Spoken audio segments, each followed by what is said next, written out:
Jungkook ভাইয়া গ্রামে আসছে তে। কথাটা কর্ণপাত হতেই অষ্টাদশী কন্যা তে দুই গতিতে ফিরে চাইলো পাশে বসা বান্ধবী জিমিনের দিকে। মেয়েটার চোখ মুখ খুব স্বাভাবিক, কিন্তু তে নামক অষ্টাদশী কন্যা স্বাভাবিক থাকতে পারল না। ভেতরে ভেতরে ভেঙে গুড়িয়ে গেল। জিমিনের মতো ফিস ফিস করে তে নিজেও জিজ্ঞেস করলো, জাঙ্কুক ভাইয়া গ্রামে আসছে? জিমিন মাথা ঝাঁকালো, যার অর্থ হ্যাঁ বোঝালো।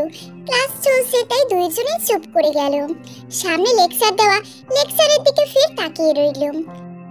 কলেজ শেষে দুই বান্ধবী বাড়ির পথে হাঁটা ধরে। তে নামে রমণী বরাবরই চুপচাপ শান্তশিষ্ট, কিন্তু পাশের বান্ধবীটা সে তের বিপরীতে। এই যে বকবক করেই যাচ্ছে লাগাতার। তে অবশ্য বিরক্ত হয় না এতে, ভীষণ ভালো লাগে তার। তেদের বাড়ি আর জিমিনদের বাড়ি পাশাপাশি। সেই ছোট্টবেলা থেকে দুজন একসাথে খেলাধুলা পড়ালেখা করে আসছে। বেশ ভালো বন্ডিং দুজনের মাঝে। কলেজ থেকে বেরিয়ে পশ্চিম দিকে 3 মিনিট হাঁটার পর বিশাল বড় একটা হিজল গাছ আছে। এই গাছটার নিচে সবসময় ছেলেদের একটা দলবল থাকবেই থাকবে। আর সেই দলের লিডার হচ্ছে এলাকার চেয়ারম্যান জিহপের ছোট নাতনি জিয়ন জাঙ্কুক। অনেকদিন যাবৎ সেখানে সেই দলটা দেখা যায় না, কারণ জাঙ্কুক গ্রামে ছিল না। কিন্তু আজ ওখানে অনেকগুলো ছেলে রয়েছে। তার মানে কি জিমি সত্যি কথা বলেছে? জাঙ্কুক গ্রামে ফিরে এসেছে। কথাটা ভাবতেই তের গলা শুকিয়ে এলো। সে চায় না এই লোকটার সামনে পড়তে। লোকটাকে দেখলেই বুকের ভেতর কেমন করে ওঠে, মুখের বলি ফুরায়। এই লোকটার চাউনিতে কিছু একটা আছে। এই লোকটার সাথে কখনোই চোখে চোখ রাখতে পারে না, কিন্তু কি আছে চোখে তে সেটা ভেবে পায় না। জাঙ্কুক ভাইয়া এদিকে আসছে। তের ভাবনার মাঝেই জিমিন তের হাতটা শক্ত করে চেপে ধরে জানালো।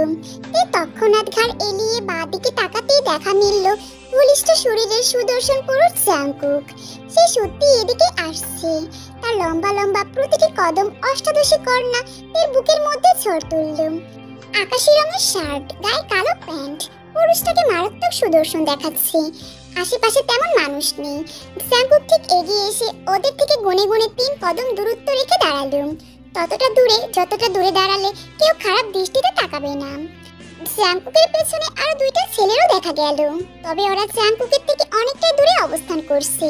আর দৃষ্টি জমিনের দিকে দৃষ্টি তাদের, যেন সামনে রাজা দাঁড়িয়ে আছে, তার পেছনে দেহরক্ষীরা তাকে প্রোটেকশন দিচ্ছে। জিমিন হালকা হেসে জাঙ্কুককে ভালো মন্দ জিজ্ঞেস করলো। জাঙ্কুক জবাব দিল, নিজেও মুস্কি হেসে জিমিনকে ভালো মন্দ জিজ্ঞেস করলো। অতঃপর তের দিকে তাকিয়ে জানতে চাইল, মেম্বারের ছেলে কি বলেছে? তে এতক্ষণ মাথা নিচু করে দাঁড়িয়েছিল, কিন্তু জাঙ্কুকের মুখে এমন প্রশ্নে চমকে উঠল। তুরি গতিতে মাথা তুলে সামনের পুরুষটার দিকে তাকালো, তবে পুরুষটার দিকে তাকিয়ে থাকতে পারল না। সঙ্গে সঙ্গে আবারও দৃষ্টি নুয়ে নিল। জিমিন নিজেও চমকালো, তবে প্রকাশ করল না। জিমিন চমকানোর কারণ জাঙ্কুক ভাই কি করে জানলো? এটা তো সে, তে আর সেই ছেলে বাদে আর কেউ জানার কথা না। পরক্ষণেই ভাবলো জাঙ্কুক ভাইয়ের কাছে এটা না জানা কোনো ব্যাপারই না। বলছো না কেন? জাঙ্কুকের ফের ছোট একটা ধমকে এবার দুজন দুজনের হাত খামচে ধরল। এর ঠোঁট দুটো তীর তীর করে কাঁপছে, তবে কাঁপা কণ্ঠে তারা একটা জবাব দিয়ে বসলো, আপনাকে কেন বলবো? জাঙ্কুক এমন উত্তর আশা করেনি, তবে নিজের রাগ নিয়ন্ত্রণ করতে চোখ বন্ধ করে কোমরে 2 হাত রাখলো। পরপরই চোখ খুলে জবাবে বলল, সেটা না হয় সময় বলে দেবে। সামনে পরীক্ষা না, মন দিয়ে পড়বে। তারপর জিমিনের দিকে তাকিয়ে কিছু ইশারা করতেই জিমিন তের হাত ধরে সেখান থেকে চলে এলো। জাঙ্কুক সেখানে দাঁড়িয়ে তাকিয়ে রইল সেদিকে। মেয়েটা তাকে ভয় পায় নাকি বিরক্ত হয় সে বুঝে না, তবে এড়িয়ে চলতে চায় সব সময়, এটা সে ঠিকই বুঝতে পারে। ভাই, আপনি সব জানার পরেও কেন এইসব প্রশ্ন করলেন? জাঙ্কুক জবাব দিল না। ছেলেগুলো নিরাশ হলো। এই ব্যক্তির মাথায় ঠিক কি চলে একমাত্র সে জানে আর আল্লাহ। তবে জাঙ্কুক হুকুম জারি করলো, কাল ছেলেটাকে একবার নিয়ে আসিস। আমি দেখতে চাই ওই মেম্বারের ছেলের কলিজাটা কত বড়। জিউন জাঙ্কুকের কলিজায় হাত দেয়। 40 বছরের বেশি বয়স হবে একটা লোক বগলের তলায় একটা কালো ব্যাগ রেখে আরেকটা হাতে সেটা ধরে দাঁড়িয়ে আছে। দেখেই বোঝা যাচ্ছে লোকটা হয়তো সহজ সরল মানুষ হবে। পান খেয়ে লাল করে রাখা দাঁতগুলো বের করে একবার বেকুব হেসে সামনে সোফায় বসা জিহবকে জানালো, স্যার ছোট সাহেব আবারও মেয়েটার সাথে কথা বলছে।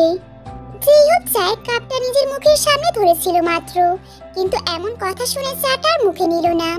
একটু চিন্তিত হলেন, তবে পরক্ষণে কিছু ভেবে মুচকি হেসে চায়ের কাপে চুমুক দিয়ে বললেন, তুমি চিন্তা করিও না সবিন, আমাদের আর কিছু করতে হবে না। এখন যা করার মেম্বার নিজেই ওর ছেলেকে দিয়ে করিয়ে নেবে। সবিন কথাগুলোর মানে ঠিক বুঝতে পারল না, তবে তার স্যারের মাথায় ভালো কিছু চলছে না সে ঠিকই বুঝতে পারল। সে দীর্ঘশ্বাস ফেলল। কি দরকার এসব করার, সে ভেবে পেল না পরিবার কেন ছেলে মেয়ের পছন্দ ভালোবাসা মেনে নিতে পারে না। আর হ্যাঁ, মেয়েটার বাবাকে একবার আমার সাথে দেখা করতে বলে খবর পাঠাও। জি স্যার। যেইহবের কথার বিপরীতে জানালো সবিন, অতঃপর সালাম টুকে স্থান ত্যাগ করল। যেইহব আয়েশ করে চায়ের কাপে চুমুক বসিয়ে বিড়বিড় করে বলল, আজ থেকে 3 বছর আগে আমি যা হতে দেইনি, আজ 3 বছর পর কি করে সেটা হতে দেই। এত রাতে এখানে কি করছো মেয়ে? হঠাৎ শক্ত কণ্ঠের প্রশ্নে হকচকে উঠল জিমিন। ডান বামে তাকিয়ে আবার সামনে তাকালো। সে গিয়েছিল তের কাছে নোট নিতে। নোট নিয়ে ফিরে আসার সময় টিন দিয়ে বেরিয়ে দেওয়া বাড়িটার উঠোন পেরিয়ে রাস্তায় পা রাখতেই দেখা মিলে কেউ একজন রাস্তার পাশে দাঁড়িয়ে। ঠোঁটে মিট মিট করে কিছু জ্বলছে। জিমিনের বুঝতে 1 সেকেন্ডও সময় লাগে না পুরুষটি কে। কখন যে সেভাবে তাকিয়ে থাকতে থাকতে লোকটার নিকটে এসে পৌঁছেছে সে টেরি পায়নি। জিমিন সামনে বরাবর দাঁড়িয়ে থাকা লম্বাটে দেহের টামাটে বর্ণের যুবকটার দিকে তাকালো। আবছা আলোয় এলোমেলো চুল, সাদা কালো চেক শার্ট পরিহিত যুবকটা তার দিকে ভ্রু কুঁচকে তাকিয়ে উত্তরের আশায়। সিগারেটের পোড়া ঠোঁটগুলোর দিকে দৃষ্টি পড়তেই বুকের ভেতর ধপ করে উঠল। লোকটার এই ঠোঁটচোরা দেখলে বোঝা যায় লোকটার প্রচুর কষ্ট, কিন্তু কিসের এত কষ্ট তার? অন্যের জন্য কেন নিজের জীবনটা এভাবে নষ্ট করছে? জিমিনের ভাবনার মাঝেই সামনে দাঁড়ানো পুরুষটা আবারও ধমকের সুরে জিজ্ঞেস করলো, কি হলো, কথা বলছো না কেন? এত রাতে এখানে কি করছো? বলো বলো মেয়ে। জিমিন হালকা কেঁপে উঠল, তবে অন্ধকারে সামনে দাঁড়ানো পুরুষটা ঠাউর করতে পারল না। জিমিন এবার মুখ খুলল, মিনমিন করে জানালো, আপনাদের বাড়িতে নোটের জন্য তের কাছে গিয়েছিলাম সুগা ভাইয়া। ইদানিং দেখছি তোর পাখনা গুজিয়েছে। পাখনা কিন্তু জিয়ন চাঙ্কুক ছাড়তে জানে। সামনে দাঁড়ানো 25 কি 26 বছরের লম্বা চওড়া যুবকটা মুখে কোনো রূপ জবাব দিল না, তবে ভেতরে ভেতরে রাগে ফুঁসছে। শুধু জেহবের কথা চুপ করে আছে। তিনি জাঙ্কুকের সাথে কোনো রূপ ঝামেলা করতে বারণ করেছে, নয়তো আজ জাঙ্কুককে ছেড়ে দিত না কাই। গ্রামের অনেক মেয়ের সাথে সে বাজে ব্যবহার করে, কিন্তু কেউ তাকে কিছু বলতে পারে না। তার কারণ একটাই, বাপ মেম্বার গ্রামের, এখন সাথে যুক্তি হয়েছে এলাকার চেয়ারম্যান, তাই তো সাহস একটু বেড়েছে। নয়তো কি চেয়ারম্যানের ছোট নাতনি জিয়ন জাঙ্কুকের জিনিসের প্রতি নজর দিয়ে এত সাহস দেখাতে পারতো? জাঙ্কুক এবার বাইকের উপর থেকে নেমে দাঁড়ালো। নিজের গায়ের সাদা শার্টের হাতা গুটিয়ে কোণের উপর ভাঁজ করতে করতে গম্ভীর কণ্ঠে দাপটের সাথে বলল, দ্বিতীয়বার ওর আশেপাশে ঘেঁষার চেষ্টা করবি না, জানে মেরে দেবো তাহলে। কথাটা বলতে বলতে জাঙ্কুক আবার বাইকে বসে নিজের সাথে থাকা ছেলে পেলে নিয়ে চলে গেল। কাই নামক যুবকটার কোনো কথা শোনার অপেক্ষা করলো না। কাই সেদিকে তাকিয়ে শব্দ করে বিচ্ছিরি হাসি হাসলো, যা আশেপাশে মানুষের কানে খুব বাজে লাগলো। স্কুল আর কলেজের পাশে গ্রামে বাজার রয়েছে, সেখানে আজ একটা সমাবেশ আছে, আর গ্রামের চেয়ারম্যান হওয়ার সুবাদে জেইহবের উপস্থিত থাকছে। তাই সাথে করে জেইহব জাঙ্কুককে নিয়ে এসেছে। জাঙ্কুক আসতে চায়নি, কিন্তু জেইহব জোর করেই নাতিকে সমাবেশে নিয়ে আসছে। সমাবেশ শুরু হওয়ার প্রায় আধ ঘন্টা পর কে বা কারা যেন গন্ডগোল শুরু করে দিল। এক পর্যায়ে তা হাতাহাতি থেকে মারামারি রূপ নিল। সব মানুষজন যে যার জীবন নিয়ে ছুটতে লাগলো। জেইহবকে জাঙ্কুক সাবধানে সহিত পুলিশের সাহায্যে নিরাপদ আশ্রয়ে পাঠিয়ে দিল। নিজের সাথে থাকা ছেলেপেলেগুলোকে নিয়ে যখন নিজেও নিরাপদ স্থানে যাওয়ার জন্য উদ্যম হলো, ঠিক তখনই নজরে এলো রাস্তার ওপারে জিমিন দাঁড়িয়ে আছে, আর কিছু মেয়ে দৌড়ে চলে যাচ্ছে। সবার গায়ে কলেজ ইউনিফর্ম পরা। ওদের সামনে কয়েকটা ছেলে মেলে আরো কিছু ছেলেকে মারছে, যে কোনো সময় ওদের উপর আঘাত লাগতে পারে। দুজনেই এমন একটা জায়গায় দাঁড়িয়ে আছে, সামনে আসা ছাড়া ডানে বামে কোনো দিকে যেতে পারছে না। তে জিমিন সহ আরো কয়েকটি মেয়ে মিলে বাজারে কিছু নিতে এসেছিল। আজ ওদের কলেজের একজন টিচারের বার্থডে, সেই জন্য। কিন্তু এসে যে এমন পরিস্থিতিতে পড়তে হবে বুঝতে পারেনি কেউ। জিমিন ভয়ে কেঁদে দিয়েছে। তে কোনো প্রতিক্রিয়া করছে না, সেই জন্য বুঝতে পারছে না এখানে হচ্ছেটা কি। মাথায় কিছুই ঢুকছে না। এর মধ্যেই হাতে হ্যাচকা টানি সামনে তাকিয়ে দেখলো জাংকুকুকে টানছে। সাথে অনেকগুলো ছেলে এসে এখনো মারতে থাকা ছেলেগুলোকে পুলিশে ধরিয়ে দিয়েছে। তে সবটা পর্যবেক্ষণ করলো, তবে মাথা যেন ঘুরছে, সবকিছু অন্ধকার দেখছে। মাটিতে লুটিয়ে পড়ার আগে জাংকুক ঝাপটে জড়িয়ে ধরে নিজের শক্তপোক্ত প্রশস্ত বুকে। জিমিন চারপাশে তাকালো। এই বাজারে আরেকটা গলিতে তের বাবা আর ভাইয়ের কাপড় দোকান, কিন্তু ওনারা এসে গিয়েছেন। এখন কি কোনো ঝামেলা করবে ওনারা? জিমিনের ভাবনার মাঝেই সুগা দৌড়ে এসে বোনকে আগলে নিল, কোলে তুলে নিজের দোকানের দিকে ছুটলো। জাগু সেদিকেই তাকিয়ে রইল। এতক্ষণ কোথায় ছিল সবাই? এখন দরদ দেখাতে এসছে। জিমিন জাংকুককে বলল, ধন্যবাদ ভাইয়া। কথাটা বলে চলে নিতে নিলেই পেছন হতে জাংকুক প্রশ্ন করলো, নিজের জীবন বাঁচালে ধন্যবাদ পায় কেউ? জিমিন হাসলো শুধু। ভালোবাসা সত্যি সুন্দর। সুগা ভাই কবে তাকে ভালোবাসবে আর তার জীবনটাও সুন্দর হবে। তেকে দোকানে এনে চেয়ারে বসিয়ে মুখে পানি চাপটা দিল সুগা। এর মধ্যে তের বাবা কিম নামজুন পাশের ফার্মেসি থেকে গ্রাম্য ডক্টর নিয়ে হাজির হয়। সুগা বোনকে আগে বসে আছে নিজেও। ডক্টরটা তের ডান হাত টেনে বুড়ো আঙ্গুল দিয়ে কিছু চেক করলো, অতঃপর জানালো, অতিরিক্ত ভয় আর টেনশনে জ্ঞান হারিয়েছে, ঠিক হয়ে যাবে সব। রাত তখন 9টার বেশি সময় বাজে। আর রাত 9টা মানে গ্রামের জন্য অনেক রাত। রাত 10টা বাজতে বাজতে পুরো গ্রামের মানুষ নিদ্রার ঢলে। শুধু মাঝে মাঝে দূর হতে শিয়াল কুকুরের ডাক ভেসে আসে। তে নিজের রুমে পড়ার টেবিলে বসে আছে। সারা বিকেল শুয়েছিল। ভাই আর বাবা মিলে করা আদেশ দিয়েছে যেন কোনো নড়াচড়া না করেন। কিম নামজুন তো বিকেলে আর দোকানেই গেল না। পাড়ার মোড় থেকে মেয়ের জন্য ভাজা পোড়া নিয়ে এসে সারা বিকেল মেয়ের সাথে বসে গল্প করেছে। ডক্টর বলেছিল মেয়ে তার ভীষণ ভয় পেয়েছে, তাই তো ভয় কাটাতে যতটা পারে মেয়েকে স্বাভাবিক রাখার জন্য কত কিছুই না করল। রাত 8টার দিকে খাবার খেয়ে মেয়েকে রুমে ঘুমাতে বলে নিজেও ঘুমাতে গেল।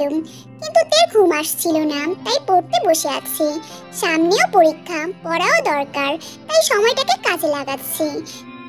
একটা ম্যাথ করলো। সেটা করার শেষে খাতার পৃষ্ঠে উল্টে আরেকটা করার জন্য ব্যস্ত হতেই জানালায় ঠক ঠক শব্দ হলো। কাঠের জানালার বিধায় তে ভাবলো হয়তো গাছের ডালাপালা লেগে শব্দ হচ্ছে, কারণ বাইরে তখন অল্প বাতাসও বইছে। কিন্তু তের ভাবনাকে ভুল প্রমাণ করে দিয়ে ভরাট কণ্ঠে জাংকুক আদেশের সুরে বলল, জানালা খুল চট করে, এখানে ঠিক করে দাঁড়াতে পারছি না। জানালাটা তের পড়ার টেবিল বরাবর বিধায় কথাগুলো অস্পষ্ট শোনা গেল। আর তে তৎক্ষণাৎ চমকে উঠল। এত রাতে জাংকুককে সে এখানে কল্পনাও করেনি কখনো। মনের ভুল ভেবে আবারও খাতা কলম বসাতেই জাংকুক এবার ধমকের সুরে ফিস ফিস করে প্রশ্ন করল, জানালা খুলবি নাকি আমি ভেঙে ফেলবো? তে যেন আবারও চমকালো। সত্যি সত্যি জাংকুক ভাই এসছে। তের ভাবনার মাঝে জানালার শব্দ হলো জোরে একবার। দ্বিতীয়বার হওয়ার আগে তে জানালা খুলে পর্দা সরাতেই তেকে ঠেলে সরিয়ে জাংকুক লাফিয়ে রুমে প্রবেশ করল। জানালায় কোনো গ্রিল না থাকায় খুব সহজেই সেটা পারল। নিজের হাতে থাকা শপিং ব্যাগটা টেবিলের উপর রেখে বাইরে তাকিয়ে বলল, তোরা যা, আমি বেরোনোর আগে কল দেব, তখন আসলেই হবে। বলেই জানালাটা বন্ধ করে নিল। তে সেদিকে তাকিয়ে রইল। জলপাই রঙের টি শার্ট আর ছাই রঙের ট্রাউজার পরিহিত জাংকুক নামক যুবকটাকে মারাত্মক সুন্দর দেখতে লাগছে। তে আর চোখে তাকিয়ে সবটা পর্যবেক্ষণ করল। জাংকুক জানালা বন্ধ করে তেকে বিছানায় বসতে ইশারা করে নিজের তের এতক্ষণ বসে থাকা চেয়ারটায় বসলো। খাতার দিকে একবার তাকিয়ে ফের তের দিকে তাকিয়ে প্রশ্ন করল, শরীর কেমন আছে? জি আলহামদুলিল্লাহ ভালো। তে কাপা কাপা কণ্ঠে উত্তর করল। মেয়েটা ভয় পাচ্ছে, জাংকুক বুঝতে পারল। তাই স্বাভাবিক করতে দিনের ঘটনা জানতে প্রশ্ন করল, ওখানে কেন গিয়েছিলে? আজ রোজ ম্যামের বার্থডে ছিল। আমাদের গ্রুপের সব মেয়েরা প্ল্যান করেছিল ম্যামকে সারপ্রাইজ দেবে। জিয়ন জাংকুককে ভালোবাসো, অথচ এই সামান্য কারণে জ্ঞান হারালে। ভবিষ্যতে যদি এর থেকে বড় কোনো বিপদ আসে তখন কি করবে? জাংকুকের মুখে এমন কথা শুনে বিস্ফোরণ নয়নে তাকালোতে লোকটা কি সব বলছে, তাদের মিলন যে সম্ভব নয়। পরক্ষণেতে ভাবলো কেন সম্ভব নয়, জাংকুক ভাই চাইলে অবশ্যই সম্ভব। এই কথাটা ভেবে আনমনে জবাব দিল, আপনি পাশে থাকলে আমি সব বিপদের সাথে লড়াই করতে পারবো জাংকুক ভাইয়া। শুনো নামজুন, মেয়ের বিয়ে দিয়ে দাও, মেম্বারের ছেলে খুব ভালো। জিয়ন জেইহোপের কথার ইঙ্গিত বুঝতে পারে না ঠিক কিম নামজুন, তবে আধঘাট বেঁধে যে চেয়ারম্যান জেইহোপ আজ এখানে এসেছে সেটা ঢের বুঝতে পারলো। তিনি না বোঝার মতোই বলল, জি চাচা। মেম্বার বুগামের ছেলে পাত্র। চেয়ারম্যান জিয়ন জেইহোপ সোফায় বেশ আয়েশ করে বসে গা এলিয়ে দিয়ে পূর্বের ন্যায় জানালো।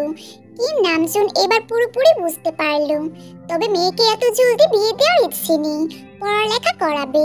কিন্তু আজ হঠাৎ চেয়ারম্যান নিজে এলো। আগে তো প্রায় খবর পাঠাতো লোক দিয়ে, মেয়ে যেন সামনে রাখে এই বাচ্চা দিয়ে। তবে কি জল বেশি দৌড় গড়ালো? এমন হলে তো মেয়েকে তিনি নিজ ইচ্ছে বিয়ে দিয়ে দূর করবে। তবু এই চেয়ারম্যানের মতো মানুষের কাছে অপমানিত হবে না। তিনি মনের কথা মনে রাখলেন, মুখে জানালেন, মেয়েটার পরীক্ষা মাসের শেষ, তাতে কি ঘরোয়া ভাবে করিয়ে রাখো, মেয়ের লাগাম দাও, আমার নাতির ধারো প্রান্তে যেন না যায়। বুঝতে পারছো আমি কি বললাম? কঠিন সুরে জানালো জেইহোপ। কিম নামজুন সহজ সরল মানুষ, গায়ে বেশ লাগলো কথাগুলো। মেয়েকে আজ একটা কিছু করবে বলে ভেবে নিল। মধ্যবিত্ত পরিবারে জন্ম হয়ে কেন বড় পরিবারের ছেলের দিকে নজর দিবেন? জেইহোপ চলে যাওয়ার আগে জানালো শুক্রবারে সেই দিন তিনি মেম্বার আর তার ছেলে নিয়ে আসবে। মেয়ে দেখে আংটি বদল করে যাবে, তার এক সপ্তাহ পর ওনার ছেলে গ্রামে এলে বিয়ে হবে। কিম নামজুন কোনো জবাব দিল না, শুধু নির্বিকার হয়ে রইল। গ্রামের বাজারে দুইটা কাপড়ের দোকান আছে বড় বড়।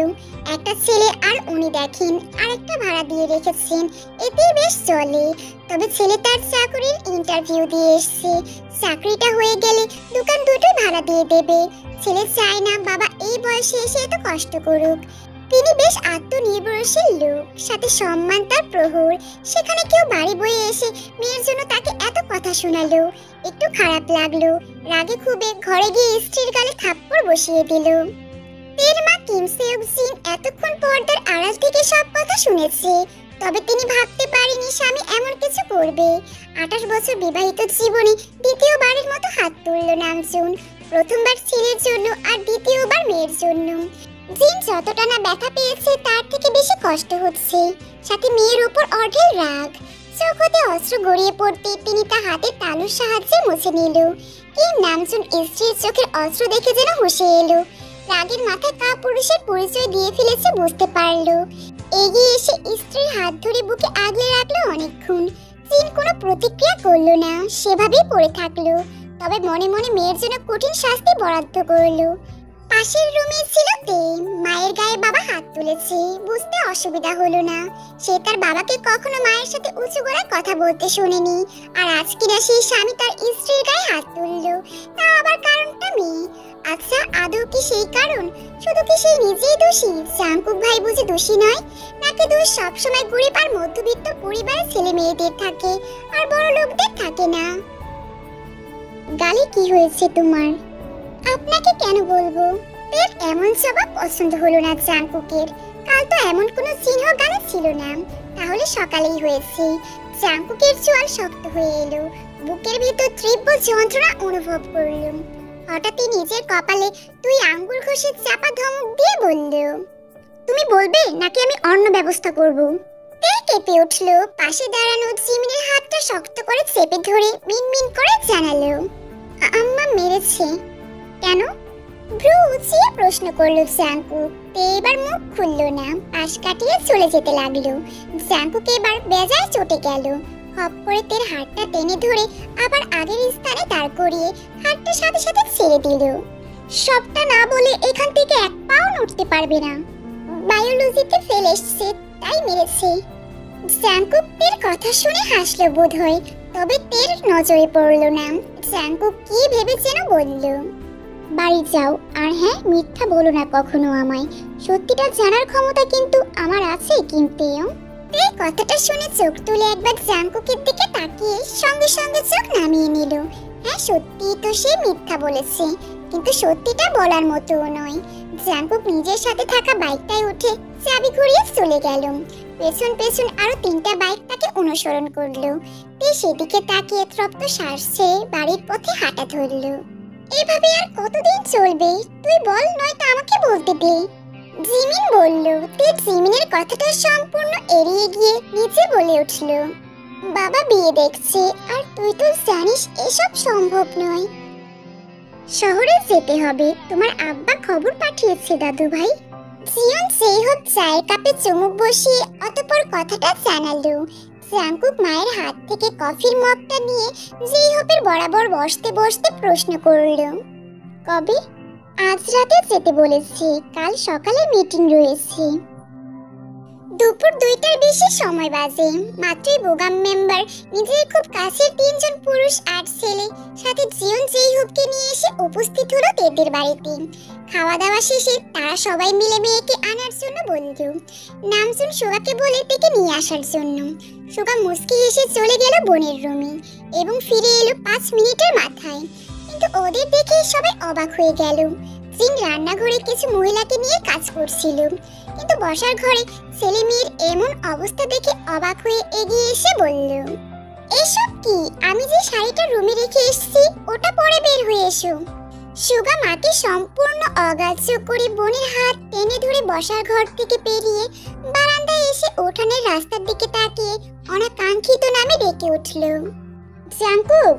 পরপরই কয়েকটা ডাক দিল, কিন্তু কোনো জবাব এলো না। এর মধ্যেই সবাই বসার ঘর ছেড়ে বারান্দায় জড়ো হলো।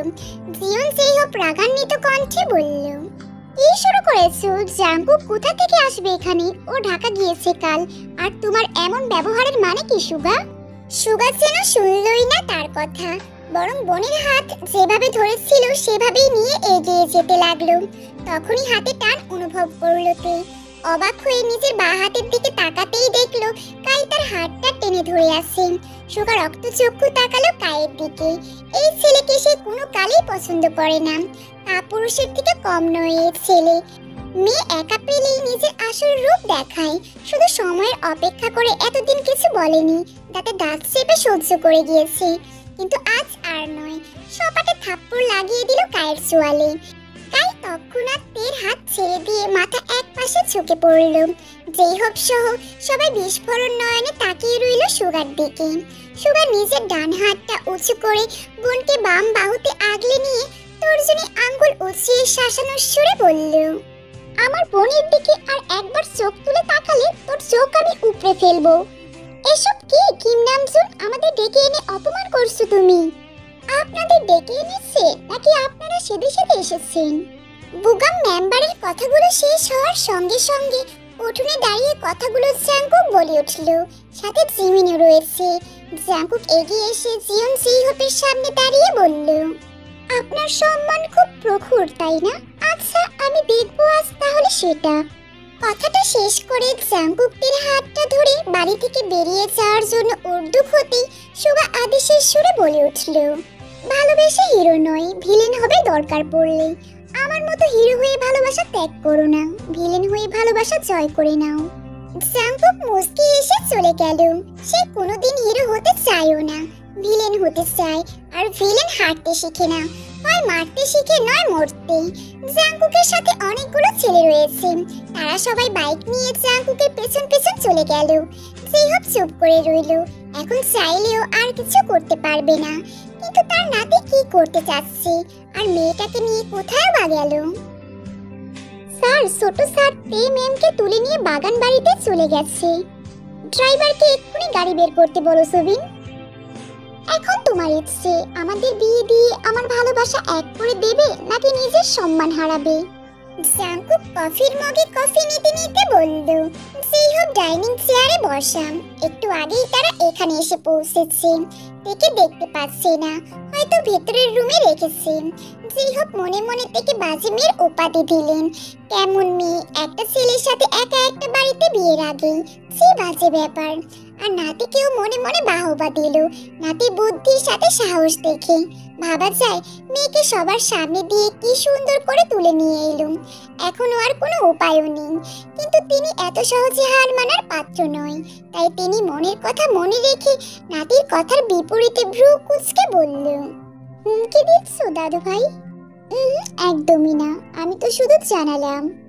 জাঙ্কুক কফি নিয়ে এসে জেইহোপের বরাবর বসে হেয়ালির সুরে বলে উঠল। জেইহোপ মনে মনে তবদা খেলো। নাতি তার কথা পাত্তা দিচ্ছে না, আর কাজের কথা না আসলে যে পাত্তা দেবেও না ঠিক বুঝতে পারলো। ওই মেয়ের মধ্যে এমন কি আছে যে তুমি ওকে ছাড়া বিয়ে করবে না? তুমি একবার আমার চোখ দিয়ে দেখো, ভালোবাসি আমি ওকে। জাঙ্কুকের সোজা সাপটা জবাব জেইহোপ কেসে উঠল। সুবিন চশমা ঠেলে দৃষ্টি এলোমেলো ঘোরালো। জেইহোপ সেদিক হতে চোখ সরিয়ে নিল। জাঙ্কুকের দিকে ফের তাকিয়ে গম্ভীর কণ্ঠে প্রশ্ন করল, মেয়েটা কোথায়? রুমে রয়েছে। কথাটা বলে চেয়ার ছেড়ে উঠে দাঁড়ালো। শার্টের হাতা ফোল্ড করতে করতে ডাইনিং ছেড়ে যাওয়ার জন্য উদ্যোগ হতেই জেইহোপ নরম সুরে বলল, বাড়ি পাঠাও মেয়েটাকে, আর সুবিন ওর বাবাকে খবর জানিয়ে দাও। রাতেই যাচ্ছি আমরা, বিয়ের সব ব্যবস্থা যেন হয়ে যায়। জাঙ্কুক সুশব্দে বাঁকা হাসলো।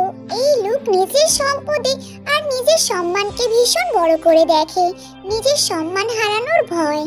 জাঙ্কুক নিশ্চিত ছিল এমন কিছু না করলে জিয়ন জেইহোপ কিছুতেই কিছু হতে দিত না, তাই তো এমনটা করতে হলো। নিজের একটা হাত জাঙ্কুকের কাঁধে, আরেকটা হাত নিজের কোলের উপর রেখে বসে আছে।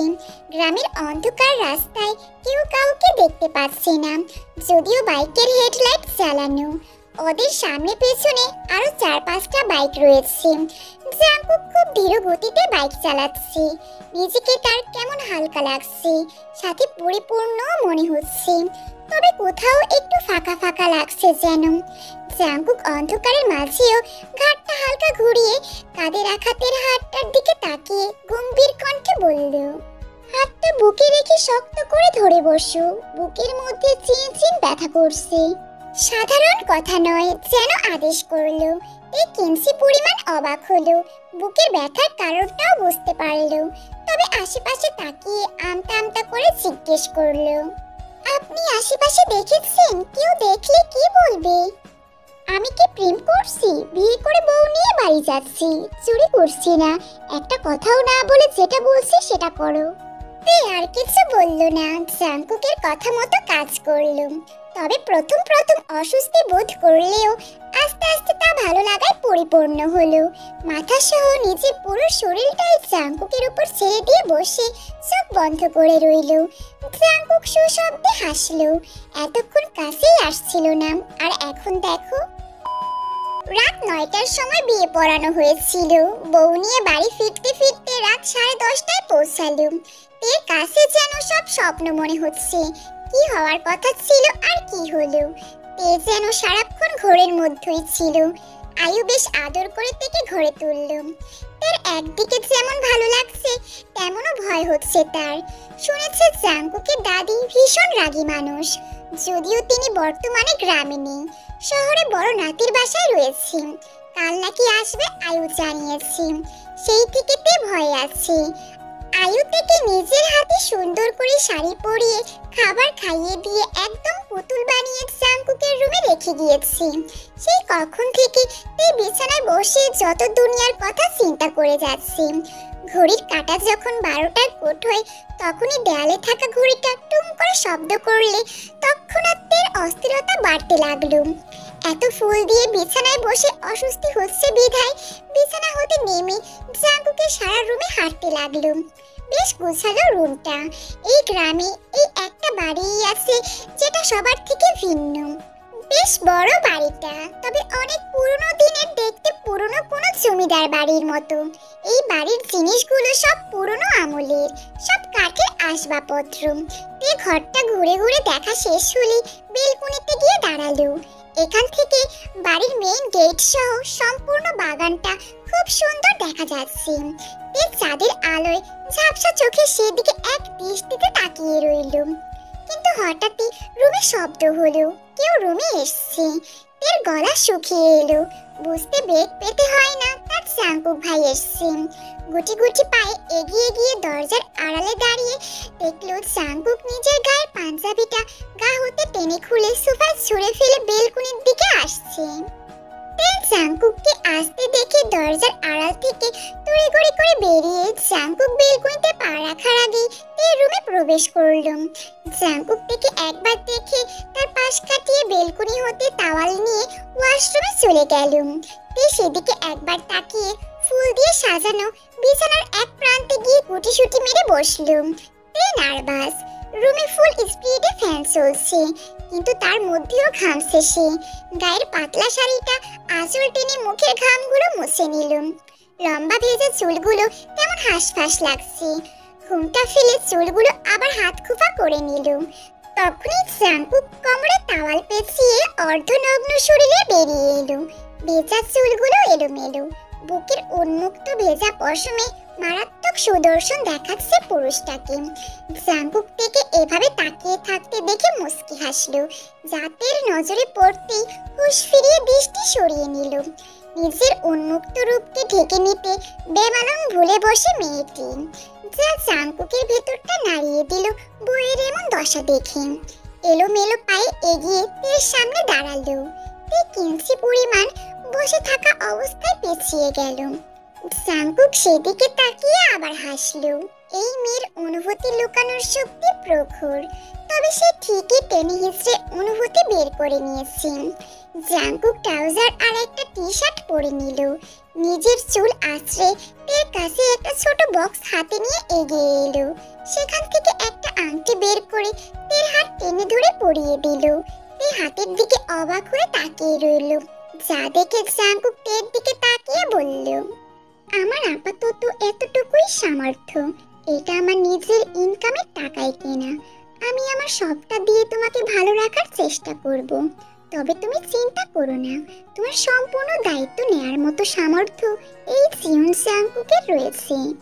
এর কি হলো কে জানে। বিছানা থেকে উঠে এগিয়ে এসে জাঙ্কুকের বুকে মাথা রাখলো। জাঙ্কুক চোখ বন্ধ করে মুহূর্তটা অনুভব করলো। তে হঠাৎই ফুপিয়ে উঠল, রোধ হয়ে আসা কণ্ঠে বলল, আমার বেশি কিছু চাই না, খুব অল্প কিছু হলেই আমার চলবে। শুধু আপনি পাশে থাকলেই হবে।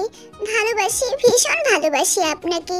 সম্পর্ক পরিণয় পাবে না ভেবেই নিজের মনের অনুভূতিগুলো চেপে রেখেছিলাম।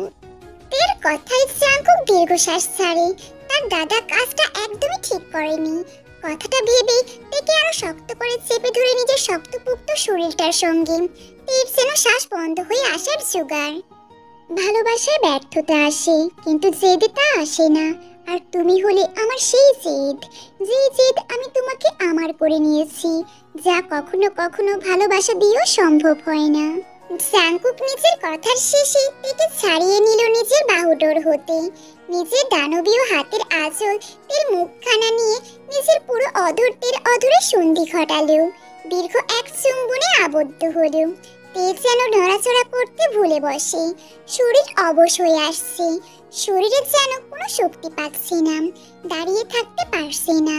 শরীর ছেড়ে দেওয়ার আগেই জাঙ্কুক বুঝতে পারে তের অবস্থা। তাই তো গাল ছেড়ে শক্ত হাতে তের সম্পূর্ণ শরীরটা টেনে নিল নিজের নিকটে।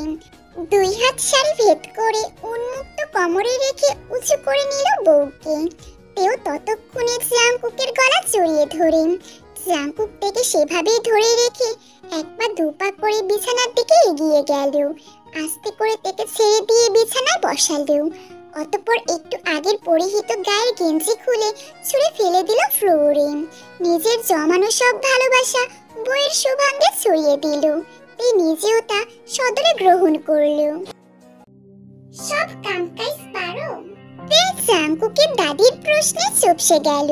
সে বাড়িতে কাজ করেনি এমন নয়, করেছে মায়ের হাতে হাতে। এটা সেটা এগিয়ে দিয়েছে, কিন্তু পাকাপোক্তভাবে রান্নাটা আয়ত্তে করতে পারেনি। তেকে চুপ করে থাকতে দেখে জাঙ্কুকের দাদি নাক ছিটকে নিজের ছেলের বইয়ের দিকে তাকালো। আয়ু মেকি হেসে বলল, বাচ্চা মেয়ে আম্মা, আমি না হয় আপনি যেভাবে আমাকে গড়ে নিয়েছিলেন, আমিও ওকে সেভাবে নিজের হাতে গড়ে নিলাম। আয়ু জানে শাশুড়ি তার ভীষণ নরম মনের মানুষ। তাই তো এই বয়সে এসে স্বামীর এমন একগুঁয়ে স্বভাব মেনে নিতে পারছে না বলেই তো জেদ করে বড় নাতির সাথে শহরে পাড়ি জমিয়েছে। তবে একটা সময় ছিল এই সংসারের সব দায়িত্ব উনি নিজ হাতে পালন করতেন। আয়ু শাশুড়ির দুর্বল জায়গা যে তীর ছুটতে সক্ষম হয়েছে বুঝতে বেগ পেতে হয় না। জাঙ্কুকের দাদি গম্ভীর মুখে তের দিকে তাকিয়ে বলল, জানো তো, পছন্দ যখন নিজের হয় তখন মানিয়ে নিয়ে সংসার করতে হয়। এই পর্যায়ে মাথা নাড়ালো। অতঃপর আয়ুকে লিসা ইশারা করলো চলে যাওয়ার জন্য। বেলা অনেকটা গড়িয়েছে। আয়ু তেকে নিয়ে চলে গেল। গোসল করবেন আবার? রুমে এসে দেখলো জাঙ্কুক ড্রেসিং টেবিলের সামনে দাঁড়িয়ে আছে।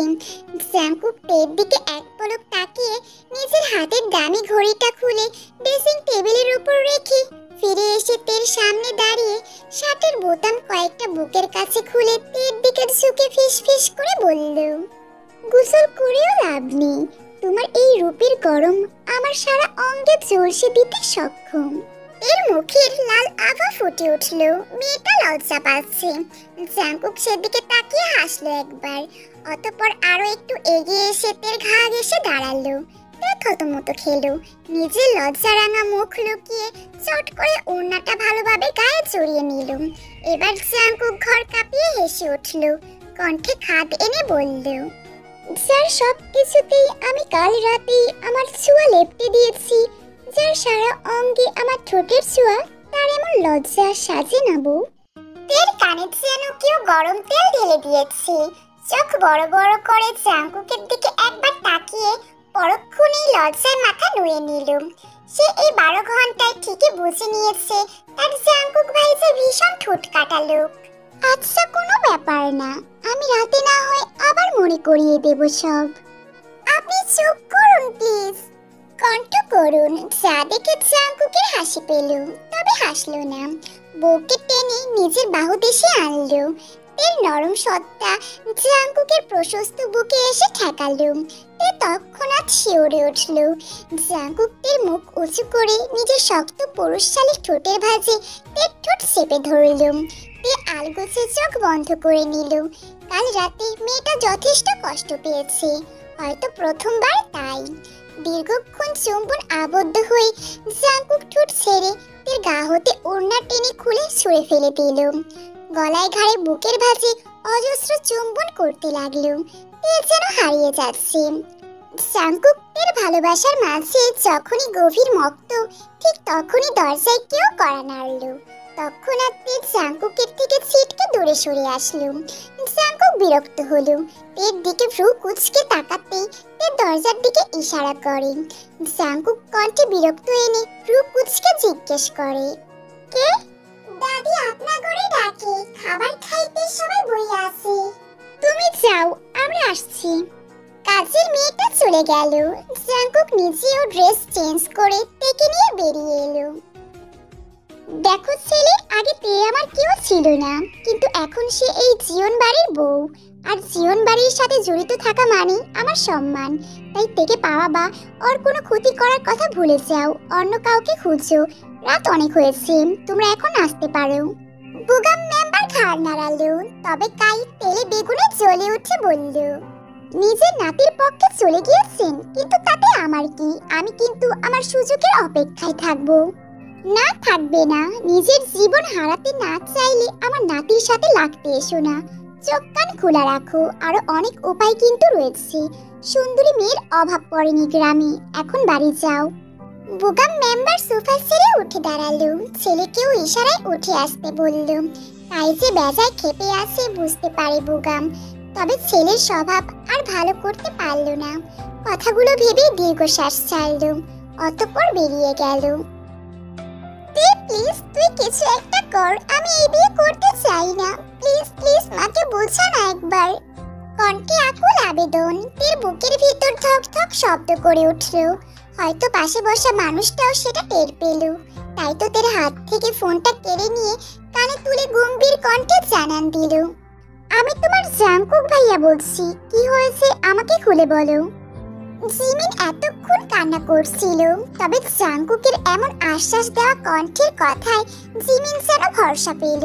চোখের পানি মুছে কয়েকবার শ্বাস টেনে নিজেকে স্বাভাবিক করে জানালো, কাই ভাই আমার আম্মার কাছে এসেছিল ওনার বাবা সহ, আর আম্মা একটু আগে আমাকে বলেছে কাল কাই ভাইয়ের সাথে আমার বিয়ে।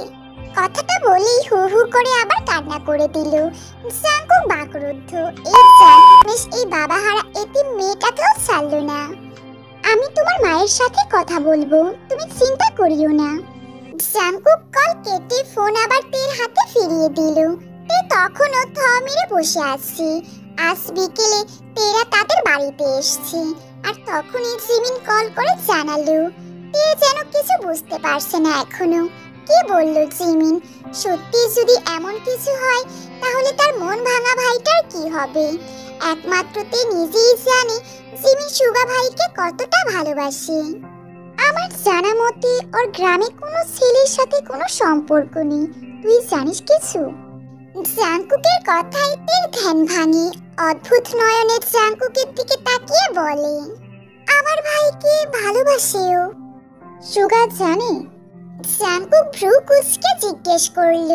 তে মলিন সুরে বলল, না, জানার কথাও নয়। আপনি খুব ভালো করে জানেন আমার ভাই এসব জানলেও কিচ্ছু আসে যায় না। যাবে না, আসবে, এবার আসবে। ঠাস করে গালে চড় পড়তেই জিমিন ভ্যা ভ্যা করে কেঁদে দিল। অথচ সুগা ততটা জোরেও থাপ্পড় মারেনি যতটা জোরে জিমিন কান্না করছে। জাঙ্কুক বিরক্ত হলো। তের দিকে বিরক্তিকর চাউনি দিতেই তে হাসি থামিয়ে জিমিনকে শান্ত হতে বলল, প্লিজ চুপ কর, কেউ শুনলে কেলেঙ্কারি শেষ থাকবে না। তোর ভাই আমাকে মারলো কে? বলে আবার নাক টানে। সুগা এবার বেজায় চটে গেল। বিরক্ত হয়ে দুই হাত কোমরে রেখে দিল এক ধমক। জিমিন অমনি কেঁপে উঠল। তের পেছনে দাঁড়ালো চুপটি করে, তবে নাক টানার শব্দ তখনও হচ্ছে।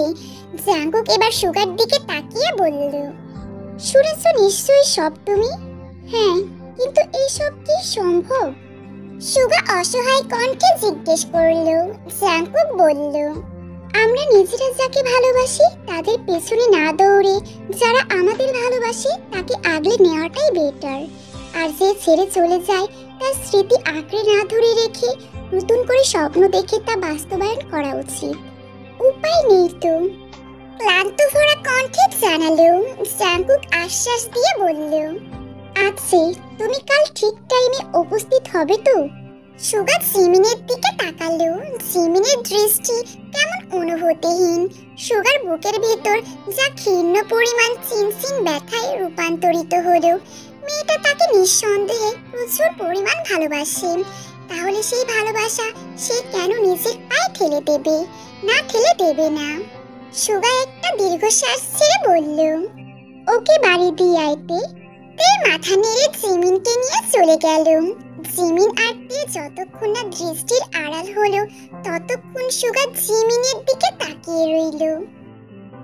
গ্রামে একটা মসজিদের সামনে তে আর জিমিন দাঁড়িয়ে আছে, আর মসজিদের ভেতরে অবস্থান করছে সুগা, জাঙ্কুক আর জাঙ্কুকের কিছু ছেলে পেলে। একটু আগেই সুগা জিমিনের বিয়ে হয়েছে। জিমিনের গায়ে সাধারণ একটা টকটকে লাল জামদানি শাড়ি। বিষয়টা সত্যি চমৎকার। জিমিনের যেন বিশ্বাস হচ্ছে না এই সাত সকালে তার বিয়ে হয়েছে, তাও আবার তারই ভালোবাসার মানুষটার সাথে। জিমিন সকালে ঘুম থেকে ওঠার পর দেখলো রান্নাঘরের আশেপাশে বাড়ির কিছু মহিলা মিলেমিশে রান্না বান্না করছিল। কিন্তু হুট করে তের আগমন হলো। কোনো কিছু জিজ্ঞেস করার আগেই তো বাড়ির পেছন দিক থেকে উঠান পেরিয়ে সোজাতে জিমিনকে তাদের বাড়িতে নিয়ে এলো। আর সেখানেই তো তের মা নিজের বিয়ের শাড়িটা জিমিনকে পরিয়ে দিল। তারপর এখানে এসে সেই কাঙ্ক্ষিত মানুষটা দেখা মেলে। সাথে কিম নামজনও ছিল। তার আদেশে ইউনমিন তিন কবুল বলে দুজন সুন্দর হালাল একটা পবিত্র বন্ধনে আবদ্ধ হলো। জিমিনের ভাবনার মাঝে মসজিদের ভেতর হতে বেরিয়ে এলো সব পুরুষ। এখন কি ওদেরকে নিয়ে আমাদের বাড়ি যাবে আগে? না বাবা, আমরা জিমিনদের বাড়ি যাচ্ছি এখন। বেশ, তবে চলো। নামচুন সায় দিয়ে বলল। অতঃপর সবাই চলল জিমিনদের বাড়ির উদ্দেশ্যে। বাড়িতে বিয়ের কোনো আমেজ নেই। শুধু উঠোনের দক্ষিণ দিকের রান্নাঘর হতে কিছু মহিলার কথোপকথনের শব্দ আসছে। হয়তো রান্না নিয়ে আলোচনা করছে। কিন্তু হঠাৎই রাস্তা দিয়ে বেশ শোরগোলের শব্দ হলো। কিছু পুরুষের কথোপকথন আসলো। এর মধ্যেই বাড়ির সবাই এসে উঠোনে উপস্থিত হলো। জিমিনকে বধূরূপে দেখে সবাই বেশ চমকালো। তবে আবার কেউ কেউ কানা ঘষা শুরু করলো। জিমিনের মা নির্বিকার। তিনি একপাশে চুপটি করে দাঁড়িয়ে থাকে, যেন এসব হওয়ারই ছিল। তখন বোগাম মেম্বার এগিয়ে এসে ভদ্রতার সহিত জিজ্ঞেস করলো, আমাদের এভাবে অপমান কেন করলেন ভাবি? জিমিনের মা কিছু বলার আগেই জাংকুক এগিয়ে এসে বলে উঠল, চাচা, আপনি আপনার মেয়েকে এমন একটা চরিত্রহীন ছেলের সাথে বিয়ে দিতে চাইতেন, যে কিনা বিয়ের দিন আগের রাতেও কোনো মেয়ের সাথে রাত্রি যাপন করে? এখানে উপস্থিত প্রায় সবাই চমকালো। মেম্বারের ছেলে লম্পট, খারাপ নেশা পানি করে জানতো, কিন্তু নারী এসব করে বেড়ায় কেউ জানতো না। জাংকুকের কথায় কাই খেপে এসে জাংকুককে মারার জন্য হাত তুলতেই বোগাম মেম্বার ছেলের হাত ধরে আটকে দিল। অতঃপর গায়ের সর্বশক্তি দিয়ে একটা থাপ্পড় লাগিয়ে দিল। কাই স্তব্ধ। যে বাবা তার গায়ে কোনোদিন ফুলের টোকা লাগতে দেয়নি, সে বাবা কিনা আজ একটা বাইরের ছেলের কথা বিশ্বাস করে তার গায়ে হাত তুলল। তাই লজ্জায় রাগে চুপ করে গেল। তার মধ্যেই চেয়ারম্যান জেইহোপ নিজেও তার দলবল নিয়ে হাজির হলো। একজন মধ্যবয়স্ক লোক চেয়ারম্যানের কাছে সব বিস্তারিত জানালো। চেয়ারম্যান বোগামের কাছে এগিয়ে এসে শান্ত আর বোঝানোর সুরে বলল, যা হওয়ার হয়েছে, বাড়ি যাও। আমার নাতিকে চেনো না, তোমার ছেলেকে জেলে পুরে দিতে একবারও ভাববে না। বোগাম মেম্বার কিনায় লজ্জায় ছেলেকে নিয়ে বাড়ি হতে বেরিয়ে গেল। পরের দিন সবাই সকালে কিম বাড়িতে চলে এলো। রাত হতেই জিমিন তার শাশুড়ির হাতে হাতে সব কাজ গুছিয়ে 10টার দিকে সুগার রুমে এলো। এসেই দেখলো সুগার চোখের ওপর এক হাত রেখে শটান হয়ে বিছানায় শুয়ে আছে। জিমিন দ্বিধা দ্বন্দ্ব করে জিজ্ঞেস করলো, আপনার শরীর কি খারাপ লাগছে? না, সুগার ভাবলেশীন জবাব। জিমিনের মন খারাপ হলো। তবে পরপরই সুগার ডেকে উঠে বলল, শোনো, বিছানার এক পাশে শুয়ে পড়ো, আমার একটু সময় চাই, দেবে প্লিজ? ভালোবাসার মানুষটাকে তীব্রভাবে পাওয়ার ইচ্ছে, নিজের সাথে ভালোবাসার মানুষটার সারা জীবনের জন্য বাঁধা স্বপ্ন কি এটা? না, একদমই স্বপ্ন নয়। এই তো জিমিন শুয়ে আছে সুগার পাশে। ইস, এর চেয়ে সুন্দর ভালো লাগার আনন্দের মুহূর্ত আর কি হতে পারে জিমিনের জানা নেই। কিন্তু তারপরেও কোথাও একটা চাপা কষ্ট অনুভব হচ্ছে তার। এই রাত নিয়ে মোটামুটি সব মেয়েরই স্বপ্ন থাকে, তাই জিমিনের ক্ষেত্রেও ব্যতিক্রম নয়। কিন্তু সে নিজেও চায় না সুগার নিজের মনের বিরুদ্ধে গিয়ে কিছু করুক, তাই তো তখন নীরব থেকে সম্মতি দিয়েছিল। সুগা মুচকি হেসে জিমিনকে পাশে শোয়ার জন্য ইশারা করে নিজের চোখ বন্ধ করে নির্দ্বিধায় তলিয়ে গেল মিনিটের ব্যবধানে। জিমিনও চুপ করে এসে সুগার পাশে শুয়ে পড়ল। সুগা আজও মমকে ভালোবাসে, তা বেশ বুঝতে পারছে জিমিন। রাত গভীর, সুগার নিঃশ্বাসের ভারীর শব্দ শোনা যাচ্ছে। আবার তো মাঝে মাঝে দূর দূর হতে বন্য প্রাণীর কণ্ঠ ভেসে আসছে। জিমিনের ঘুম আসছে না। সে এক দৃষ্টিতে অন্ধকারের মাঝে আবছা আলোর মাঝে ঘুমন্ত সুগার দিকে তাকিয়ে আছে। কি মায়াময় সেই মুখ, চাপ দাড়ি ভর্তি গাল, সরু নাক, জোড়া ভ্রু, তার মাঝে সিগারেট পোড়া ঠোঁট, যা বরাবরই বেমানান, একদম সুন্দর লাগে না দেখতে। জিমিন একটু এগিয়ে সামান্য চাপলো সুগার দিকে, অতঃপর মলিন সুরে বলল, আপনি জানেন সুগা ভাই, আপনার এই সুশ্রী সুন্দর মুখখানায় এই পোড়া ঠোঁট বড্ড বেমানান। জানবেন কি করে? আপনি তো এই ঠোঁটে ভালোবাসার পরশ পাননি। আমার কেন মনে হচ্ছে আপনি ওই ঠোঁটে একবার আমার ঠোঁটের স্পর্শ পেলে আপনি আপনার সুন্দর ঠোঁট জোড়া সিগারেট পোড়ানোর জন্য আফসোস করবেন। বিছানায় বসে আছে, ঘুম নেই চোখে তার। কখন আসবে কাঙ্ক্ষিত মানুষটা? সে যে দুপুরে বেরিয়ে গেল, আর আসলো না। তাই চিন্তিত হয়ে অনেকবার জাংকুককে কল দিল, কিন্তু প্রতিবারই ফোনটা বন্ধ দেখালো। তের অস্থির অস্থির লাগছে। বিছানা ছেড়ে রুম পেরিয়ে বসার ঘরে এলো। টেবিল থেকে পানি নিয়ে পানি খেয়ে নিল, কিন্তু তৃষ্ণা যেন মিটলই না। গ্লাসে আবার পানি নিতে যাবে, ঠিক তখনই উঠোনে বাইকের শব্দ হলো। তে পাশের দেওয়াল ঘড়িটার দিকে এক পলক তাকালো। রাত প্রায় 1টা বাজতে চলে। হাতে গ্লাস রেখে দরজা খুলে বারান্দায় দাঁড়িয়ে দেখলো জাঙ্কুক বাইকটা বারান্দায় তুলে রাখছে। দেখে দেখে এক পলক তাকিয়ে বাইক রেখে চাবি হাতে বসার ঘরে এলো। তখন তে বলল, আপনি হাত মুখ ধুয়ে আসুন, আমি খাবার নিয়ে রুমে আসছি। জাঙ্কুক তের কথায় ঘাড় নেড়ে রুমে চলে গেল। তে রান্নাঘরে চলে এলো। বেশ কয়েক পদের তরকারি গরম করে একটা ট্রে করে তরকারির বাটিগুলো নিয়ে রুমে চলে এলো।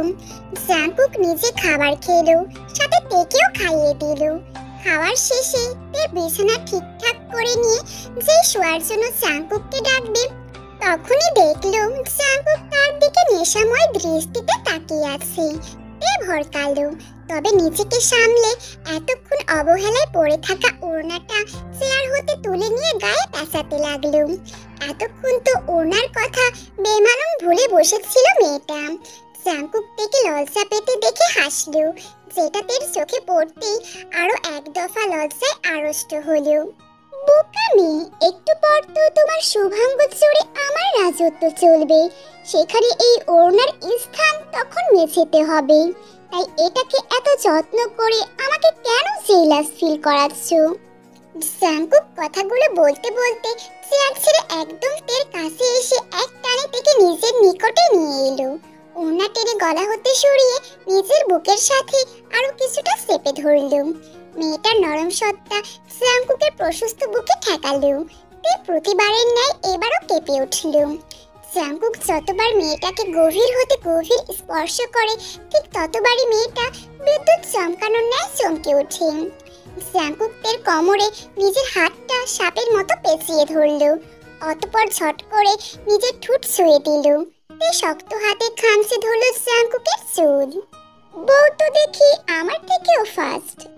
জাঙ্কুক চোখে মুখে দুষ্টুমির আবাসিনে শুধালো। তে লজ্জা পেল, চোখ বন্ধ করে জাঙ্কুকের ঘাড়ে মুখ গুজে জোরে জোরে শ্বাস ফেলতে লাগলো। এই মেয়েকে জানে এতে করে জাঙ্কুক আরো কয় দফা দিশেহারা হলো, বা বুঝতে পারছে নিজের অবস্থা একটু পরে এর ফলে কি হতে পারে। জানলে কি আর অমন করে স্বামী নামক প্রেমিক পুরুষকে এমন উত্তেজিত করে দিত, নিজের সর্বনাশ ডেকে আনতো। তুমি কি জানো আমায় উলটপালট করে তুমি তোমার কষ্টকে আহ্বান জানালে? বলে তের ঠোঁটে প্রথমে আলতো করে চুমু খেলুম, পরপর কয়েকবার, অতঃপর শক্ত করে চেপে ধরে পাগলের মতো চুম্বনে আবদ্ধ হলো। সেই পাগলামের সঙ্গ দিল। স্বামীর ভালোবাসার স্পর্শ পেয়ে আরো যেন উত্তেজিত হয়ে পড়ল, ডুবে গেল জাঙ্কুকের ভালোবাসার সাগরে। সুন্দরময় সুন্দর একটা ভালোবাসার রাত কাটিয়ে শাওয়ার শেষ করে নামাজ পড়ে ভোর 5:30টার দিকে ঘুমিয়েছিল দুজন, কিন্তু ঘুমটা আর হতে দিল না। জাঙ্কুকের ফোনটা বেশ শব্দ করে বাজতে লাগলো। জাঙ্কুক ঘুম ঘুম চোখে তের দিকে তাকিয়ে দেখলো তে তখনও ঘুমে বেভোর। জাঙ্কুক নিজের ওপর হতে তের মাথাটা সরিয়ে বালিশে রেখে শোয়া থেকে উঠে গিয়ে ফোনটা হাতে নিতে নিতে কলটা কেটে গেল। জাঙ্কুকের বাবা ফোন দিয়েছেন। জাঙ্কুক কল ব্যাক করার আগে আবার কল এলো। জাঙ্কুক সময় নষ্ট না করে ফোনটা রিসিভ করে কানে ধরতেই ওপাশ হতে গম্ভীর কণ্ঠে ভেসে এলো, 9টার দিকে জরুরি একটা মিটিং রয়েছে, তুমি চলে এসো। জাঙ্কুক কিছু বলবে তার আগেই জাঙ্কুকের বাবা কলটা কেটে দিল। তৎক্ষণাৎ ঘুম থেকে উঠে বিছানায় বসে গুলো আঁখি দুটো জাঙ্কুকের দিকে স্থির রেখে প্রশ্ন করল, কি হয়েছে? বাবা ফোন করেছিল, মিটিং আছে জরুরি, আমাকে যেতে হবে।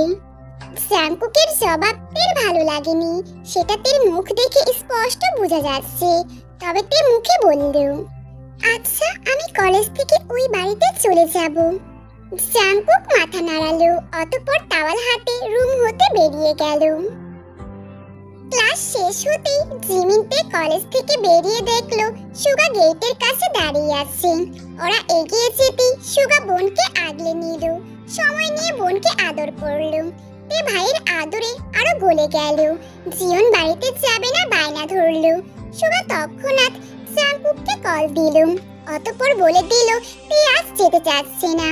জাংকুক শর্টকাট জবাবে জানালো তের কথা শোনার জন্য। সুগা খুশি মনে কল কেটে বউ আর বোন নিয়ে বাড়ির পথে হাঁটা ধরল। যা দূর আড়াল হতে কেউ দাঁড়িয়ে তার নজরে নজরে রাখছিল। তেকে সুগাদের সাথে নিয়ে যেতে দেখেই ব্যক্তিটা রাগে ফেটে পড়ল, ফুসফুস করে আওড়ালো, কতদিন রাখবে আগলে? এই কাই ঠিক সময় মতো নিজের মনস্কামনা পূর্ণ করে নেবে, এটা কায়ের ওয়াদা। সুগা নিজের রুমের জানালার পাশে দাঁড়িয়ে বৃষ্টি দেখছে। একটু আগে খাবার শেষ করে রুমে এসেছে। জিমিন এখনো রুমে আসেনি, শাশুড়ির হাতে হাতে হয়তো কিছু করছে। সুগার বেশ ভালো লাগে এটা। মেয়েটা তার মাকে যথেষ্ট সাহায্য করে কাজে, নিজের দায়িত্ব বুঝে নিতে চাচ্ছে। ছোট্ট একটা বাচ্চা মেয়ে, সব এখনো ঠিকঠাক করে বুঝে উঠতে পারে না, কিন্তু তাও আয়ত্তে আনার চেষ্টা করছে। ঠোঁটে সিগারেটের ছ্যাঁকা লাগতেই সুগার ধ্যান ভাঙে, তাই ঠোঁটের ভাঁজ হতে সিগারেটটা ফেলে দিয়ে আবার একটা সিগারেট জ্বালিয়ে ধোঁয়া ওড়াতে লাগলো। তখনই পাশ থেকে জিমিনের মলিন সুর ভেসে এলো, আপনি আর আমি ঠিক এই সিগারেটের ধোঁয়ার মতো সুগা ভাই। একসাথে দেখতে হলেও ধোঁয়ার মাঝে যেমন কোনো বন্ধন নেই, তেমন সত্য কোনো বন্ধনও আমাদের মাঝে নেই। জিমিনের কথায় সুগা তৎক্ষণাৎ চমকে উঠে ঘাড় ঘুরিয়ে তাকালো। সাদা রঙের থ্রি পিস পরা জিমিনকে দেখতে বেশ লাগছে। সুগার ভাবনার মাঝে জিমিন আবারও বলল, আমার একটা কথা রাখবেন? বলো। সুগা সিগারেট ঠোঁটে চেপে ধোঁয়া ছেড়ে নির্বিকার জবাবে বলল। জিমিন মাথা নিচু করে ওনার একটা কোণা তর্জনী আঙ্গুলে পেঁচাতে পেঁচাতে আবদারের সুরে বলল, আপনি বারান্দায় দাঁড়িয়ে থাকবেন, আমি একটু বৃষ্টিতে ভিজবো। মাথা খারাপ হয়েছে? এই বৃষ্টিতে ভিজতে যাবে? No way. জিমিনের কথায় চমকে উঠে সুগা বলে উঠল। জিমিন এক পর্যায়ে এসে মাথা উঁচু করে করুণ সুরে বলল, একবার প্লিজ। সুগা থমকালো। মেয়েটা এই ছোট্ট আবদারটা ফেলে দিলে যে বড় অন্যায় হবে। সুগা সিগারেট শেষবার ঠোঁটে চেপে আবার ধোঁয়া ছাড়লো।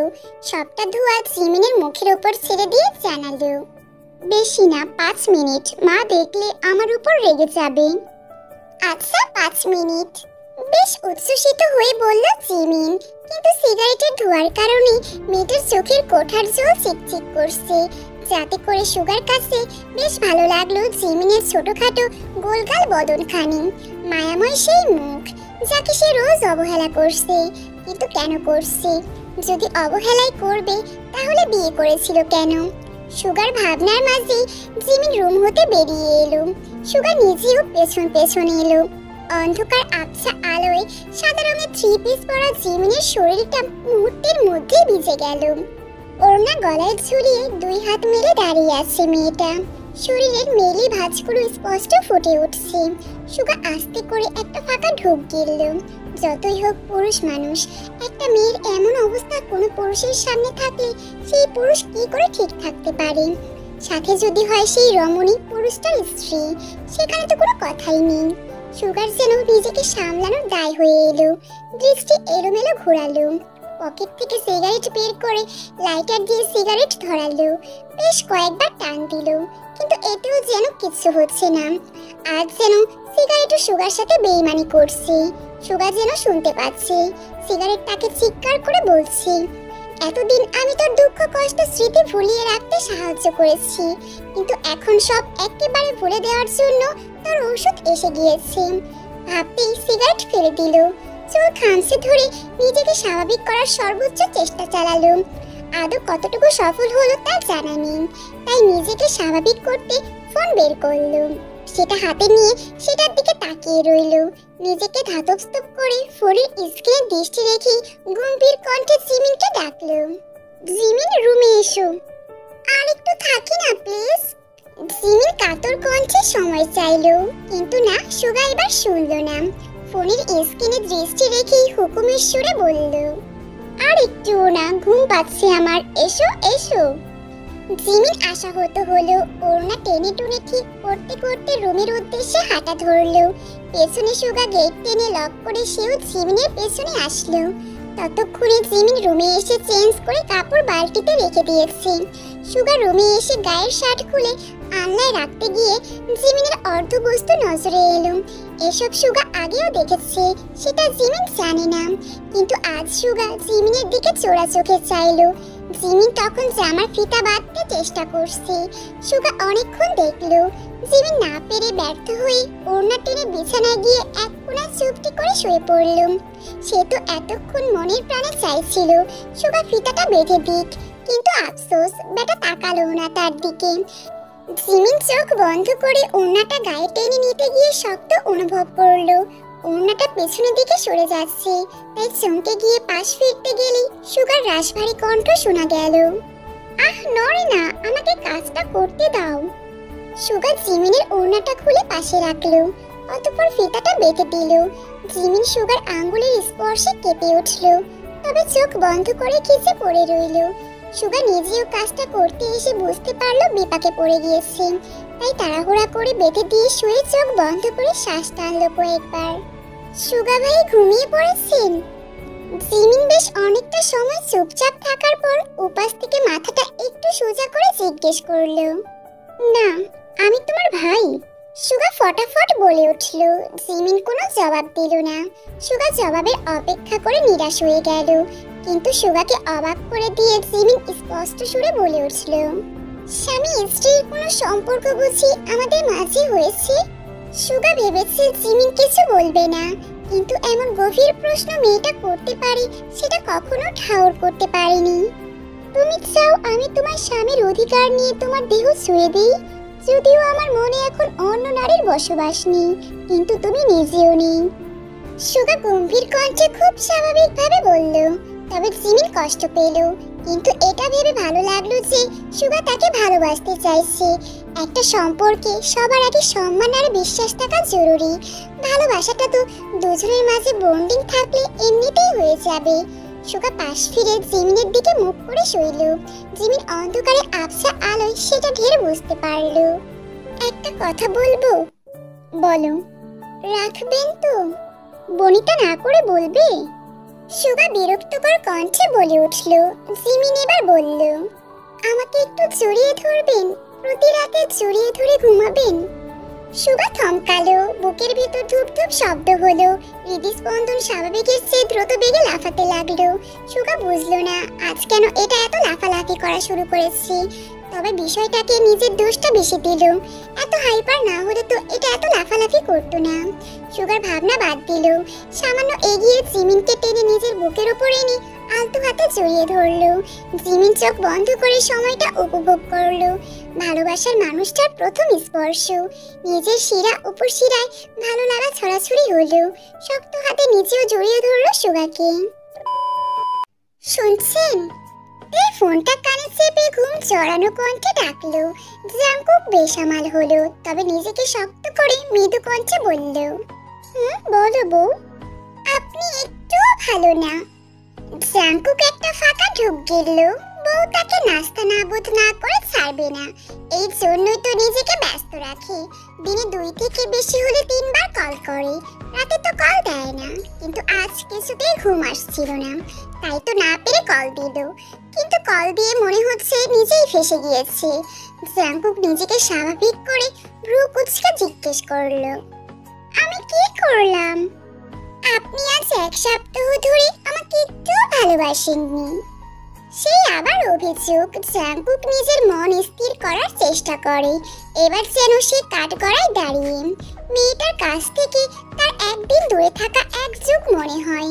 এখন সব ফেলে দিয়ে ছুটে আসতে মন চাচ্ছে, কিন্তু এটা তো সম্ভব নয়। রাত বাজে 2:30টার মতো। জাংকুক হঠাৎই বাঁকা হাসলো। বউ তাকে জ্বালাচ্ছে, এখন না হয় সে নিজেও একটু জ্বালাক। তাই তো নেশাত্মক কণ্ঠে বলল, প্রস্তুত হন জীবন। জাংকুক খুব শীঘ্রই তার ভালোবাসার দাবানলে আপনাকে পোড়াতে আসছে। এর ঘুম উড়ে গেল। চোখ বড় বড় করে শোয়া থেকে উঠে বসলো। আমতা আমতা করে কিছু বলতে যাবে, তার আগে জাংকুক বলে উঠল, কাল কলেজ থেকে আমি তোমাকে নিতে যাব। পরীক্ষার যা যাবতীয় কাজ সব আমি করিয়ে নেব, টেনশন করো না, ঘুমিয়ে পড়ো। জাংকুক কল কাটার আগেতে ফট করে জানালো, ভালোবাসি। সেটা রাতে প্রমাণ হবে। এমন লাগামহীন কথা শুনে তের কান গরম হয়ে এলো। লজ্জায় কুকড়ে গিয়ে ফট করে কল কেটে দিল। সময় খুব দ্রুত চলে যায়। খারাপ ভালো কোনোটাই স্থায়ী হয় না। শুধু মানুষের মনে হয় খারাপ সময় কাটতে চায় না, আর ভালো সময় খুব দ্রুত কাটে। জিমিন সুগার সাথে এই এক সপ্তাহ খুব ভালোই কেটেছে। তে আর জিমিনের কলেজে কিছু কাজ ছিল, সেগুলো শেষ করে কলেজ হতে বেরিয়ে এসে দেখলো সুগা অপেক্ষা করছে তাদের জন্য। ওরা এগিয়ে এলে সুগা বলে, তাড়াতাড়ি কর বনু, তোকে রেখে আবার দোকানে যেতে হবে। তে মুখ টিপে হেসে বলে উঠল, আমার জন্য এসছো নাকি ভাবির জন্য? আচ্ছা যাই হোক, তুমি জিমিনকে নিয়ে চলে যাও, জাঙ্কুক আসবে আজ আমাকে নিতে। সুগা বোনকে রেখে যেতে চাইলো না, তবে তের জোরাজুরিতে বাধ্য হয়ে জিমিনকে নিয়ে চলে গেল। যাওয়ার সময় অবশ্য অনেকবার সাবধানে থাকতে বলে গিয়েছে। সুগা চলে গেলে তে কলেজের পেছনে গেটের কাছে দাঁড়িয়ে জাঙ্কুকের জন্য অপেক্ষা করতে লাগলো। কলেজে তেমন একটা স্টুডেন্ট নেই, কয়েকদিন পর পরীক্ষা। সেই সুবাদে শুধু অফিস কার্যক্রম চলছে, আর যারা আছে তারা সবাই কলেজের ভেতরে। এদিকটা একদম ফাঁকা। এতক্ষণ ব্যাপারটা খেয়াল না করলেও এখন বুঝতে পেরে তার ভয় লাগছে। ভয়ের মাঝে ফোনটা বেজে উঠল। ফোনের স্ক্রিনে তাকিয়ে দেখলো জাঙ্কুক কল করেছে। তাই কলটা রিসিভ করে হ্যালো বলার সঙ্গে সঙ্গে জাঙ্কুকের কণ্ঠ শুনতে পেল। তবে হঠাৎই পেছন দিক হতে কেউ কাপড় জাতীয় কিছু একটা দিয়ে তার মুখটা চেপে ধরল। তের কোনো শব্দ করতে পারলো না। ওদিকে ফোনের ওপাশে জাঙ্কুক তের কোনো সারা শব্দ না পেয়ে অস্থির হয়ে থেকে ডেকে চলছে। এদিকে তের চোখের জল গাল বেয়ে মুখের কাপড়টা এসে ঠেকলো। কয়েক সেকেন্ডের মতো ধস্তাধস্তি করলো। অতঃপর মিনিটের মাথায় চোখ ঝাপসা হয়ে এলো। ঢলে পড়লো পেছনে দাঁড়ানো ব্যক্তিটার উপর। ব্যক্তিটা থেকে টেনে নিয়ে চলে গেল পেছন গেট দিয়ে। অবহেলায় পড়ে রইল রাস্তায় তের ছোট্ট বাটন ফোনটা। জাঙ্কুক তের কোনো সারা শব্দ না পেয়ে অস্থির হয়ে উঠল। কল কেটে আবার কল দিল, তবে কলটা রিসিভ হলো না। জাঙ্কুক প্রায় গ্রামে পৌঁছে গিয়েছে। কলেজে পৌঁছাতে বেশি হলে মিনিট 10 মতো লাগবে। জাঙ্কুক হেলমেটের ভেতরে ব্লুটুথটা আরো কয়েকবার চাপলো, কিন্তু কাজ না হওয়াতে বাইকের গতি বাড়িয়ে ছুটতে লাগলো নিজের গন্তব্যে। তোর কলিজা দেখবো আমি, ওটা কত বড় হয়েছে যে তুই আমার কলিজায় হাত দিয়েছিস। কথাগুলো বলতে বলতে জাঙ্কুক ইচ্ছে মতো মারতে লাগলো কাইকে। কাই ছটফট করে যাচ্ছে। সুগা এক পলক তাকালো সেদিকে। অতঃপর বোনকে বুকে জড়িয়ে ধরে অস্থির কণ্ঠে বলল, কিচ্ছু হবে না, আমরা এসে গিয়েছি না। তে তখনও কিছু বলতে পারলো না, শুধু ফোপানোর শব্দ শোনা গেল। সুগা বোনের কাছে কোনো বাক্য আশাও করে না। রাত বাজে 8:30। পুলিশকে খবর দেওয়া হয়েছে, হয়তো কিছুক্ষণের মধ্যে পৌঁছে যাবে। কিন্তু তার আগেই না জাঙ্কুক কাইকে মেরে ফেলে। সুগা জাঙ্কুকের সাথে আসা ছেলেগুলোকে কিছু ইশারা করলো। ছেলেগুলো এগিয়ে গিয়ে জাঙ্কুককে টেনে টেনে ছাড়িয়ে নিল। কিন্তু তারপরও জাঙ্কুক পাগলের মতো কাইকে পা দিয়ে লাথি দিচ্ছে। সুগা বোনকে আরো একটু আগে বসলো। জাঙ্কুককে যে তার বোন ছাড়া কেউ থামাতে পারবে না সুগা ভালোই বুঝতে পারলো।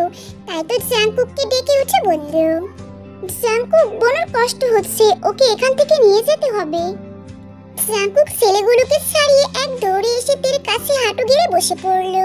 সুগার কাছ থেকে টেনে নিজের বুকে নিয়ে আশ্বাস দিয়ে বলল, কিচ্ছু হবে না বউ, আমি এক্ষুনি তোমাকে এখান থেকে নিয়ে যাচ্ছি। তে তখন নিবু নিবু চোখে জাঙ্কুকের দিকে তাকিয়ে জাঙ্কুককে লড়াটে উষ্ঠ ছুঁয়ে কোলে তুলে নিয়ে সুগাকে বলে গেল, কঠিন শাস্তি চাই ওর, তুমি পুলিশের সাথে কথা বলো। তের কোনো খোঁজ পাওয়া যাচ্ছিল না। দুপুর গড়িয়ে রাত হয়ে এলো। জাঙ্কুক তখনও পাগলের মতো খুঁজে যাচ্ছিল। সাথে নিজের ছেলেপুলেদের দিয়ে পুরো গ্রামও খোঁজা হয়ে গিয়েছিল। কিন্তু হঠাৎই খবর এলো কাই নাকি সন্ধ্যায় 7টার দিকে কলেজের ভিতরে গিয়েছে। জাঙ্কুক তৎক্ষণাৎ কলেজে ছুটে আসে। কলেজের দপ্তরি নিয়ে পুরো কলেজ হন্য হয়ে খুঁজে। শেষে একদম নিচে পুরনো একটা লাইব্রেরিতে দেখা মিলে তার প্রাণপ্রিয় ভালোবাসার মানুষটাকে। তে পড়ে আছে ফ্লোরে, আর কাইতের পাশে বসে নেশা করতে করতে বিড়বিড় করে কিছু বকে যাচ্ছে। জাঙ্কুক তখন উন্মাদ, কোনো দিকে না তাকিয়ে ভেতরে প্রবেশ করে মাতাল কাইকে মারতে থাকে। জাঙ্কুকের পেছন পেছন সুগা আর ছেলেগুলো আসে, আর ততক্ষণে তের জ্ঞান ফিরে আসে। তবে পুরোপুরি বুঝে উঠতে পারেনি কি হচ্ছিল। সুগা আজ দোকানে যায়নি। বোনকে জীবন বাড়িতে পাঠিয়ে অতঃপর বাড়ি এসে সে যে রুমে ঢুকেছে এখনো বের হওয়ার নাম নেই। জিমিন রাতের খাবার গরম করে রুমে এসে সুগাকে ডেকে গেল। রাত তখন 10:30। সুগা জিমিনের ডাকে কোনো জবাব দিল না। তাই জিমিন সুগার পাশে বসে সুগার মাথায় হাত রাখতেই সুগা আচমকা জিমিনকে জড়িয়ে ধরল। জিমিন চমকালো, নিজের সৌভাগ্যে বিদ্যুৎ চমকানোর মতো কেঁপে উঠল। পরক্ষণে নিজেকে ধাতস্থ করে সুগাকে নিজেও জড়িয়ে ধরল। বিয়ের পর এই প্রথম সুগা জিমিনকে স্বইচ্ছায় স্পর্শ করল। জিমিন সুগার পিঠে আস্তে করে নিজের হাতটা রাখল। বোনকে অসম্ভব ভালোবাসে সুগা। বোনের কষ্ট সে কখনো কোনো কিছু নিয়ে হতে দেয়নি। আর আজ সেই বোনের এমন ভয়াবহ অবস্থা যেন মেনে নিতে পারছে না। খেয়ে নিবেন চলুন, নরম কণ্ঠে বলল জিমিন। সুগা ধরে আসা কণ্ঠে জানালো, ইচ্ছে করছে না, আমি খাইয়ে দিই। জিমিন আমতা আমতা করে জিজ্ঞেস করল। সুগা চুপ করে রইল। জিমিনের মন ক্ষুণ্ণ হলো, নিজেকে কেমন অসহায় লাগলো। এই মানুষটা ওর হয়েও ওর নাম। একই ঘর একই বিছানায় থেকেও মানুষটাকে কেমন দূরের মনে হয়।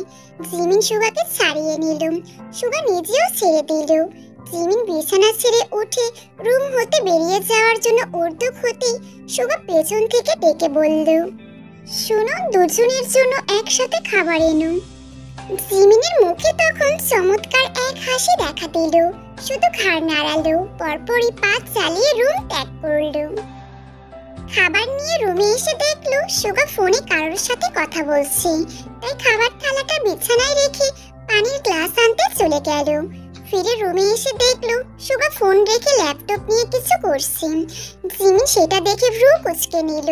লোকটা এই মাত্র বলল খাবে, এখন আবার তাহলে ল্যাপটপ নিয়ে কেন বসে আছে? খাবার ঠান্ডা হয়ে যাবে। জিমিন পানির গ্লাসটা টেবিলের উপর রাখতে রাখতে জানালো। সুগা জিমিনের দিকে না তাকিয়েই বলল, হ্যাঁ তুমি খাও, সাথে আমাকেও দাও, আমি ইমেলটা একটু চেক করে নিই। সুগার কথা শুনে ভ্রু কুঁচকে নিল জিমিন। কিসের ইমেল? মাসের মতো হবে একটা কোম্পানিতে ইন্টারভিউ দিয়েছিলাম। হঠাৎ আজ ওনারা জানিয়েছেন সিলেক্ট করা হয়েছে আমাকে, কাল শহরে যেতে হবে। জিমিনের বিষয়টা বুঝতে পুরো 1 মিনিটের মতো সময় লাগলো। বুঝতে পেরেই যেন বুকের ভেতর থপ করে উঠল।